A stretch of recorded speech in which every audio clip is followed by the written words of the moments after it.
Hello mga kachikasari, narito na naman ako, ang inyong tindera. Ayan nga at kabubukas lang ng aming tindahan. At siyempre, ako'y kailangan mag-ayos at nang hindi naman matakot ang mga mamimili. Ayan, at aking pinanggut ang buhok at nang hindi naman mahalata na ako'y bruha.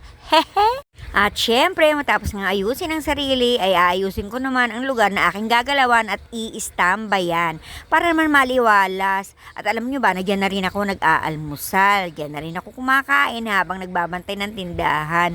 E paano ba naman? Kapag ka sa loob pa ako, napakahirap at maya't maya may tumatawag para bumili. Ewan ko ba naman, pag naman ako dyan nakastambay, ayan at walang bumibili.